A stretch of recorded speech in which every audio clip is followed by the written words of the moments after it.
اور یونس بھی پیغمبروں میں سے تھے جب وہ بھاگ کر بھری ہوئی کشتی میں پہنچے، پھر انہوں نے پورا ڈلوایا تو ٹھہرے پھینکے جانے والے، پھر مچھلی نے ان کو نگل لیا جبکہ وہ اپنے آپ کو ملامت کرنے والے تھے۔ پھر اگر وہ اللہ کی پاکی بیان نہ کر رہے ہوتے تو اس روز تک کہ لوگ دوبارہ زندہ کیے جائیں گے اسی کے پیٹ میں رہتے۔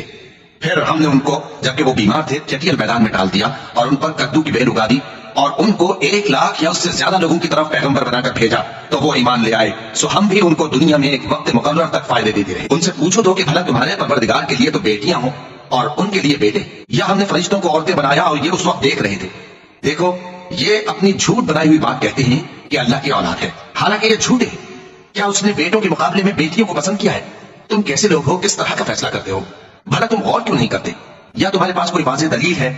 اگر تم سچے ہو تو اپنی کتاب پیش کرو۔ اور انہوں نے اللہ میں اور جنوں میں رشتہ ٹھہرا لیا، حالانکہ جنات جانتے ہیں کہ وہ اللہ کے سامنے حاضر کیے جائیں گے۔ یہ جو کچھ بیان کرتے ہیں اللہ اس سے پاک ہے، مگر اللہ کے چنے ہوئے بندے مبتلا عذاب نہیں ہوں گے۔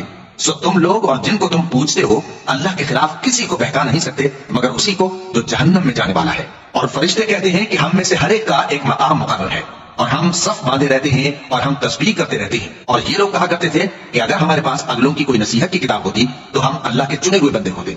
پھر اس سے کفر کرتے رہے، سو عنقریب ان کو اس کا نتیجہ معلوم ہو جائے گا۔ اور اپنے پیغام پہنچانے والے بندوں سے ہمارا وعدہ ہو چکا ہے کہ وہی مظفر و منصور ہوں گے اور ہمارا لشکر ہی غالب رہے گا۔ تو ایک وقت تک ان سے منہ پھیرے رہو اور انہیں دیکھتے رہو، یہ بھی عنقریب کفر کا انجام دیکھ لیں گے۔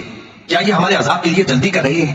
مگر جب وہ ان کے آنگن میں آ اترے گا تو جن کو ڈر سنایا گیا تھا ان کے لیے برا دن ہوگا، اور ایک وقت تک ان سے منہ پھیرے رہو اور دیکھتے رہو، یہ بھی عنقریب نتیجہ دیکھ لیں گے۔ یہ جو کچھ بیان کرتے ہیں تمہارا پروردگار جو صاحب عزت ہے اس سے پاک ہے، اور پیغمبروں پر سلام اور سب طرح کی تعریف اللہ رب العالمین کے لیے ہے۔ شروع اللہ کا نام لے کر جو بڑا مہربان نہایت رحم والا ہے۔ صاد، قسم ہے قرآن کی جو نصیحت سے پر ہے کہ تم حق پر ہو، مگر جو لوگ کافر ہیں وہ غرور اور مخالفت میں پڑے ہیں۔ ہم نے ان سے پہلے بہت سی امتوں کو ہلاک کر دیا تو وہ عذاب کے وقت لگے فریاد کرنے، اور وہ چھٹکارے کا وقت نہیں تھا۔ اور انہوں نے تعجب کیا کہ ان کے پاس انہی میں سے ایک خبردار کرنے والا آیا، اور کافر کہنے لگے کہ یہ تو جادوگر ہے جھوٹا۔